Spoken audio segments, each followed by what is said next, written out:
de la medianoche.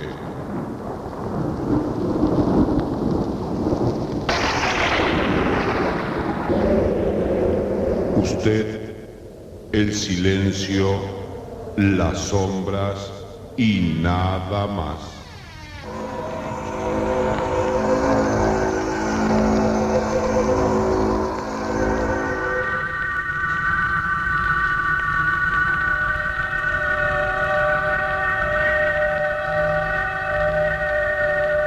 Todo estaba listo y cargado sobre el jeep.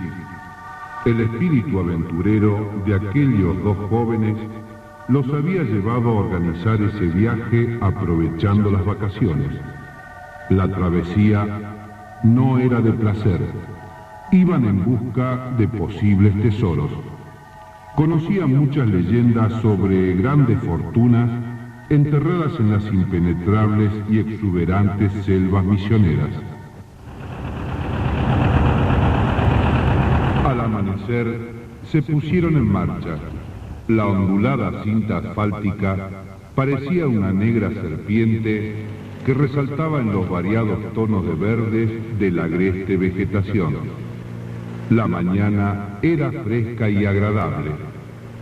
A varias horas de marcha, empalmaron con el estrecho camino de tierra, semejante a una herida palpitante y profunda, en aquella zona deshabitada e inhóspita.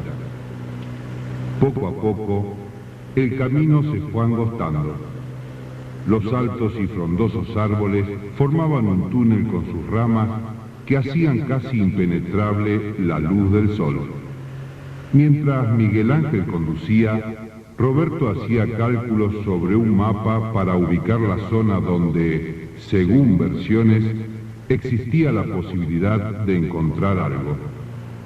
A una seña de Roberto, Miguel Ángel detuvo el vehículo y se bajaron.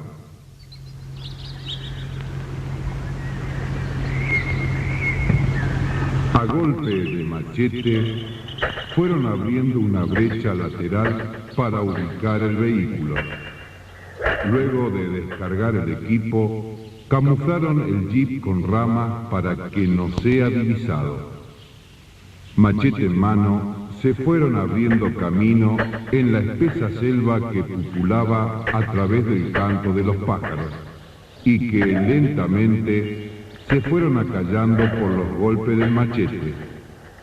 A casi 300 metros y tras una ardua labor, encontraron un pequeño claro y decidieron acampar.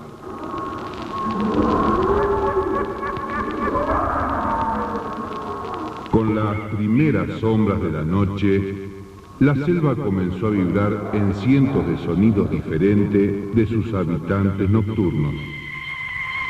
Ingirieron algunos alimentos y, extenuados, se recostaron y pronto se durmieron.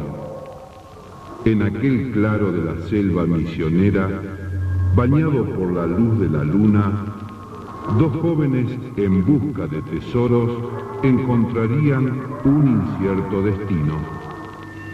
Una sombra sigilosa se aproximó a la carpa. Se detuvo frente a ella por unos minutos y desapareció. Con las primeras luces despertaron. Roberto fue el primero en salir. Algo extraño había pasado en la noche. Sus mochilas estaban abiertas y el pequeño farol ya no estaba. Se agachó y buscó en la mochila. Respiró hondo cuando sus manos palparon el equipo de detectar metales. Al poco tiempo, sentado cerca del fogón, con sendos jarros de mate cocido, comentaban lo sucedido. De pronto, Miguel Ángel recordó el sueño que había tenido en la noche. Algo similar a un hombre se le acercaba y con voz pausada le decía que se marchara, que lo que allí estaba no era para ellos, que el solo hecho de intentar sacarlo podía ocasionarles la muerte. La cara de Roberto se fue transfigurando cuando lentamente del subconsciente afloró su experiencia nocturna. Había soñado lo mismo. Eran las mismas palabras. ¿Cómo era posible que dos personas soñaran lo mismo? ¿O no era un sueño? Pasaron la mayor parte del día abriendo picadas y rastreando. A medida que se internaban en la selva, la vegetación se hacía más densa y comprobaron que aquel lugar era distinto a los ya recorridos. Las flores silvestres, las plantas y sus hojas eran más grandes que el tamaño común. Gigantescos helechos caían como cascadas. Quedaron perplejos al observar aquellas ruinas de piedra. Era como un pequeño pueblo abandonado. Y lo más curioso, no existía en el mapa. Roberto tomó la brújula para poder orientarse. Un escalofrío recorrió su cuerpo cuando comprobó que la aguja giraba enloquecida. A pocos metros de él, Miguel Ángel no podía contener su alegría. Sus oídos recibían del auricular la señal que detectaba y gritó: «Es nuestro», al tiempo que marcaba el lugar con una piedra. Roberto no prestó atención. Estaba petrificado mirando la brújula. Acercándose Miguel, le preguntó qué pasaba, a lo que Roberto contestó: «Estamos perdidos. Nuestro compás no funciona. Si abrimos la picada al rumbo norte, busquemos el sendero y así nos ubicamos», dijo Miguel.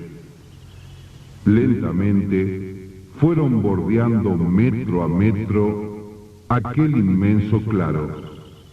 Era como si la vegetación había crecido nuevamente.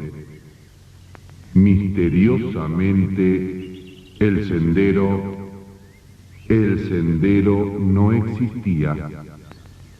Decidieron no dejarse asustar por cosas que tenían solución y rápidamente se encaminaron hacia la piedra que marcaba el lugar.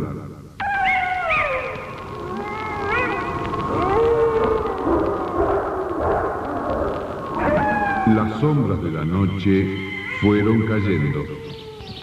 Encendieron una fogata con el propósito de alumbrarse y espantar las alimañas. Roberto empuñó la pala y comenzó a cavar. La selva vibró con ruidos misteriosos, como gemidos de dolor al ser desgarrada. Luego siguió Miguel. Un escalofriante gemido se escuchó en la noche.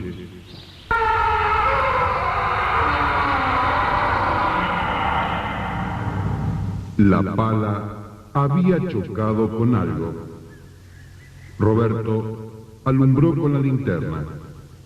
Aquellos descarnados huesos a flor de tierra le helaron la sangre. La pala golpeó implacable una y otra vez, y cientos de monedas de oro brotaron a la superficie. Miguel siguió cavando con las manos. Desesperadamente, sus dedos escarbaban entre afilados fragmentos de barro cocido, restos de una urna funeraria. La sangre comenzó a brotar de sus cortadas manos, confundiéndose con el rojo de la tierra que lentamente la fue absorbiendo. En lo negro de la noche, Roberto vio a la distancia una tenue luz. tomó el machete y con pasos vacilantes se dirigió hacia ella.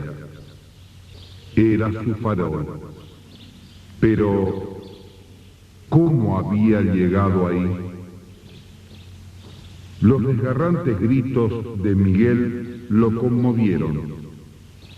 Tomó el farol y corrió hacia el pozo. Dentro de él, su compañero se revolcaba convulsivamente. Sus ojos se iban desorbitando como si unas manos invisibles apretaban su garganta. Observó cómo el cuerpo de Miguel era levantado y arrojado una y otra vez por esa fuerza demoníaca. Roberto corrió desesperado en la tenebrosa selva. Sus ropas y su piel se fueron desgarrando en la vegetación, en esa vegetación que lo fue paralizando. Las lianas enrollaron en su cuello, lo fueron ahogando. En sus últimos esfuerzos de vida, sintió que se elevaba. Su cuerpo sin vida se mecía entre las frondas.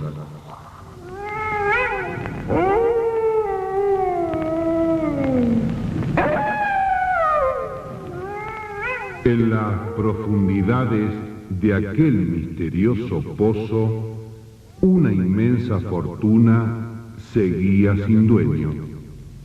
Los espíritus guardianes de la noche habían cumplido su tarea.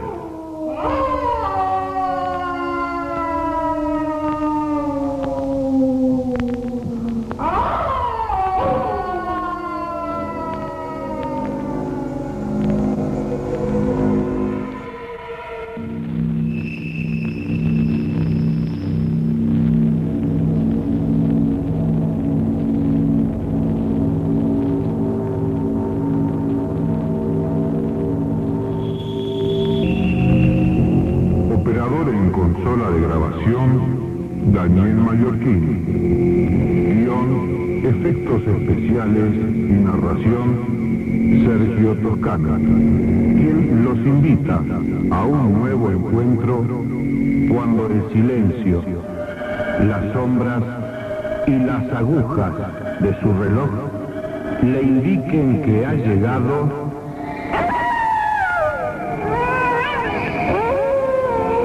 la medianoche.